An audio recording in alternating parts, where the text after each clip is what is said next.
I'm so pleased to be joined by Cantor Chaim Stern. Cantor Stern brings a powerful, modern Jewish voice to music and to Jewish prayer. Welcome, Cantor Stern. Thank you very much. I'm glad to be here. We're glad to have you. So you've moved from Israel to Toronto about a year ago, I think you mentioned. Yeah. What has surprised you most about building a new community here and a new life, really? So it's so many things. Every day I'm learning something new. But when I first came here, I was like driving on Beth Street and I saw so many Jewish synagogues and restaurants and schools. I was very surprised. I mean, I knew that there is a big Jewish community in Canada, but I wasn't familiar with. So I'm very happy to see every day, how Jewish life thrive here in Toronto.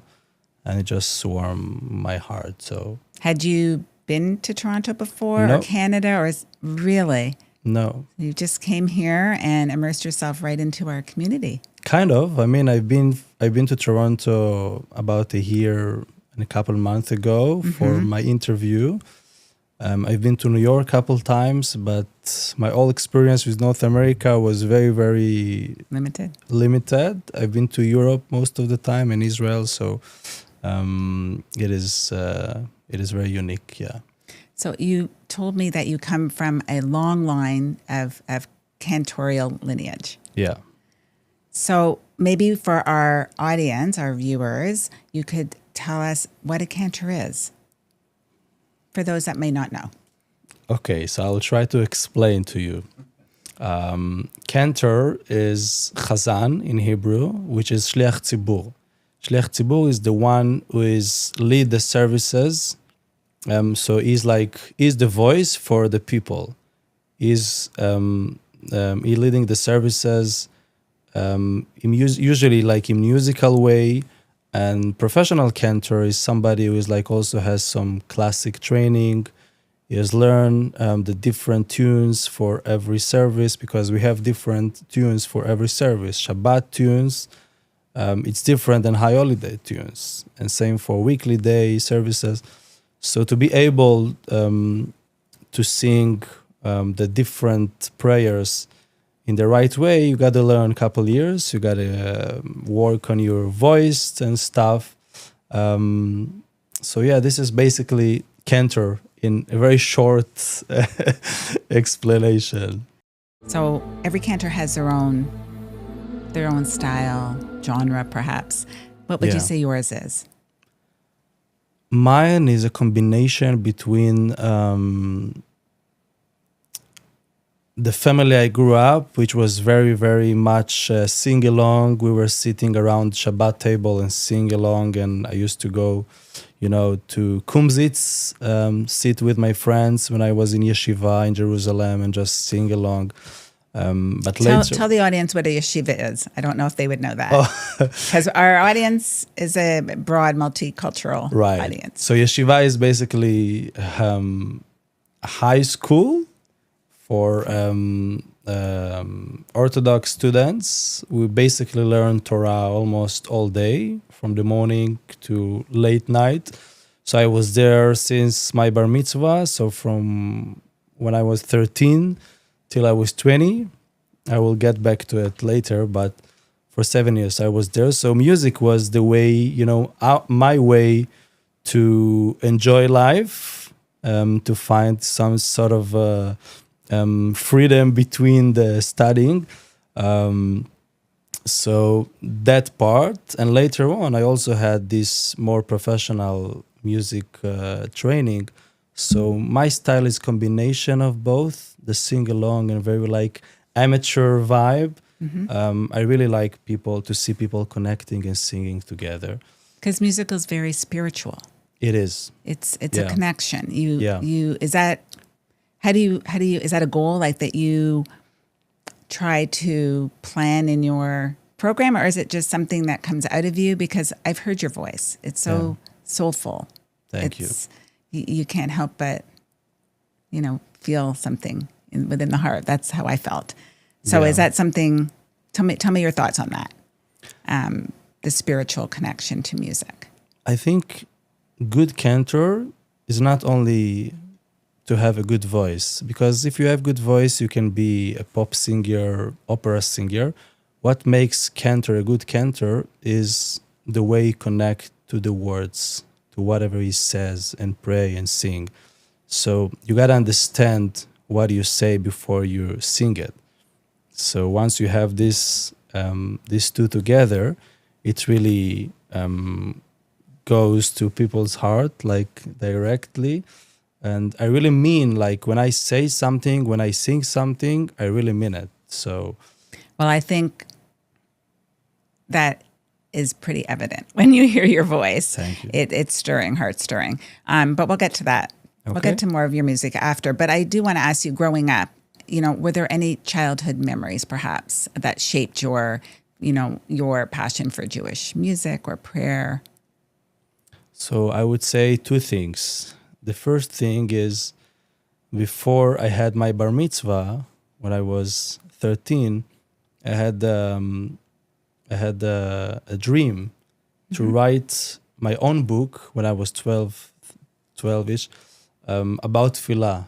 I was very connected to tefillah. Tefillah. So tell the Tefillah audience about tefillah. It's basically a prayer. So we have every day 3 different prayers, morning, noon, and evening. Mm-hmm. And I was very connected to it since I was very young. Not only in the musical part, but I was like, I love this meditation. I could stand like for half an hour, close my eyes and pray, even when I was a kid. So I decided to write about it, to write some sort of explanation for people who want to understand what are they. So how is that you were able to do that at such a young, would be discipline perhaps, or is it just feeling a connection with God? How would you describe that? Like to be able to just. I think it was a real connection, but it's also something I grew up with, because my father, my grandfather, I saw them when I was a kid. I walked to the synagogue with them, and that's how they pray. Like I saw that they really mean it, and I was very inspired by it. So I just continue their own way. Are other family members also following in your footsteps? Not in a professional way, okay. But I have I'm one of 11 kids. Oh my goodness. Yeah, so. Where do you fall in the 11? I'm number 3 from the top. So at least half of my family can sing very well. But again, I'm the only one who took it as a profession. So. Did you write the book? Yeah, I write a book. And everyone who come to my bar mitzvah got this book. At what age did you write that book? 12. Oh, you wrote it at 12. You actually wrote it. it. My goodness. Yeah. That's great. Yeah. That was the first story. And the second story is when later on, I was going to a synagogue in Jerusalem with my grandfather. And he used to explain to me about the differences between the cantors, like 50 years ago, it was that way, it was this one. And I really got inspired by his passion to this style of music, and I can kind of say that I got to Chazanut, to cantorial music, because of him. Right. So I was going to ask you or discuss, you were trained in classical Chazanut. Yeah. What is that? How would you describe that? And how did that define the artist that you are today? So classical Chazanut is basically split to Western European style and Eastern European style, because let's say since 100 years ago, when the first professional cantors start to perform and sing and compose, they were influenced by the opera at the time. So a lot of cantors used to compose and kind of mimic the style that was popular at the time with opera. So this is like when I say classic, that's what I mean classic. So if you hear cantorial piece, you very often think, oh, it sounds like an opera aria, right? Mm-hmm. And also the voice training we do is very similar to opera singers, because the amount of efforts and and the work you got to do to be able to sing these pieces is tremendous. So you gotta try it. Let's talk about your move to the Beth Tzedec congregation, the biggest congregation in North America, if I'm right. How exciting is that for you to, and probably a little nerve-wracking. I mean, they brought you here to step in as their cantor, the main cantor, senior cantor. What's that been like for you? It is a lot of pressure, but a lot of excitement because Beth Tzedec, it's not only the largest synagogue in North America, it has also a lot of history with the greatest cantors in Toronto and a lot of music. We got, in the last couple of years, so many young people join the shul.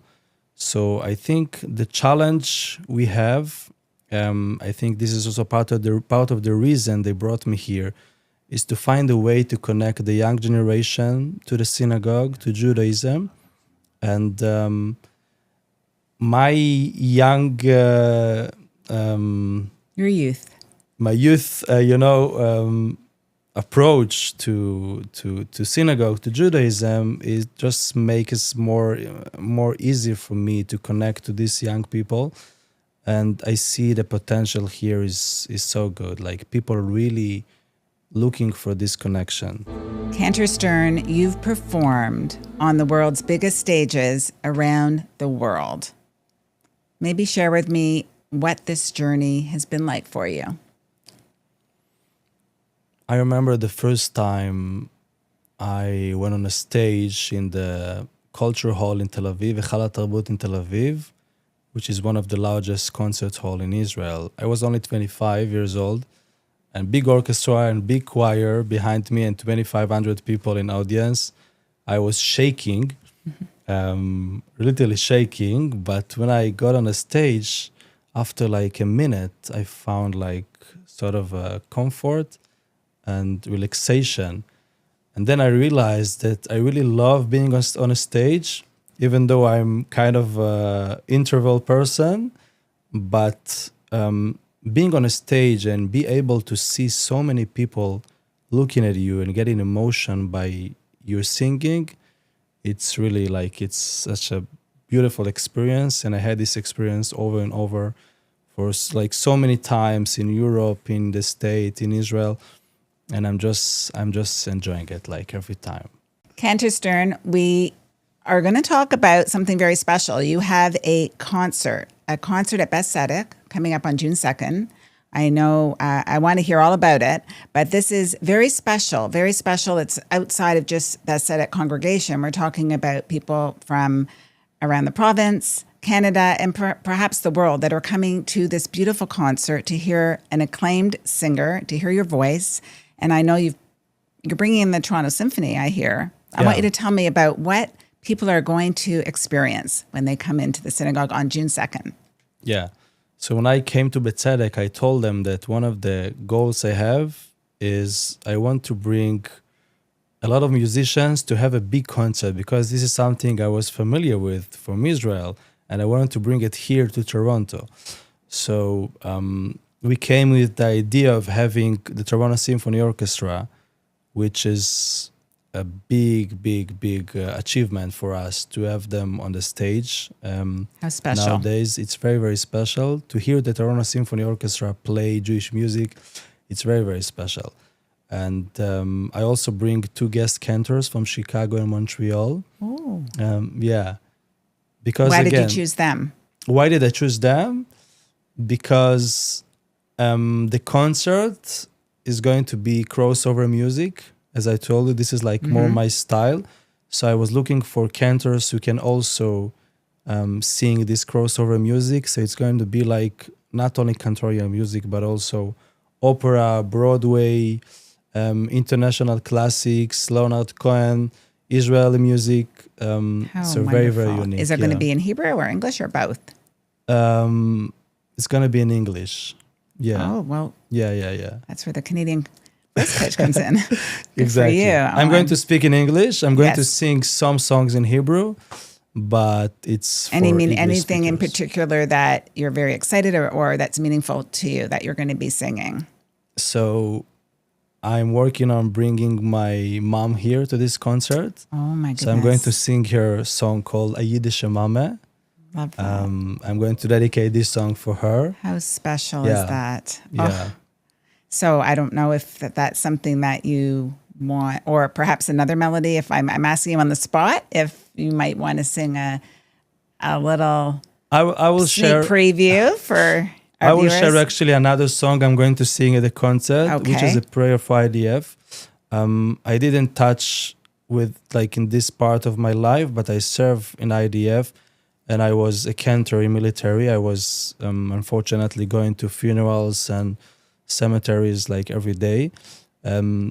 This prayer is so meaningful to me, and my colleagues and my friends sing it like in the synagogues around the world every week, every Shabbat. So I'll be singing this song also with the Toronto Symphony. So yeah, I will give you a I would taste. love to hear if you're comfortable. Wonderful. Yeah. מי שברך אבותינו, אברהם, יצחק ויעקב, הוא יברך את חיילי צבא ההגנה לישראל, הוא יברך את חיילי צבא ההגנה לישראל, הוא יברך את חיילי צבא ההגנה לישראל. What are you hoping people will feel? Probably like how I just felt when they hear you and when they leave. I want them In to the feel performance. pride of being Jewish people. I want them to feel this unity, to sit in a synagogue with another 1,300 people, just to share this beautiful event and moment with them. And just be proud. Just be proud. We need this. And I think through Jewish music, we can actually show how important is to be connected to our culture, our roots. And I really hope people will enjoy it. Oh, I know they will. I want to ask you, in a time, this is actually very important, in a time when we're seeing a rise in anti-Semitism and division, how do you feel music bridges people together and creates a sense of peace? So I think there are two things that connect people, which is music and food. So I can't cook, unfortunately. I can sing. And I get these comments all the time from non-Jewish people. They feel this Jewish neshama, Jewish soul in Jewish music, and they just love it. They don't understand what I'm singing, what I say and what I'm singing about. They ask me like, what does it mean that you sing this part? They're looking for a translation because they want to understand. But even if they don't understand, they do see the Jewish neshama, the Jewish soul that we all have. And I think it's the best bridge we can have between us. I agree with that. Absolutely. Yeah. Well, thank you. Thank you so much, Cantor Thank you very Stern, for much. being here, for sharing your passion, your music, your story. And I'm going to be at the concert. Looking forward to it very much. העומדים על משמר ארצנו וערי אלוהינו מגבול הלבנון ועד מדבר מצרים ומן הים הגדול עד לבוא הערבה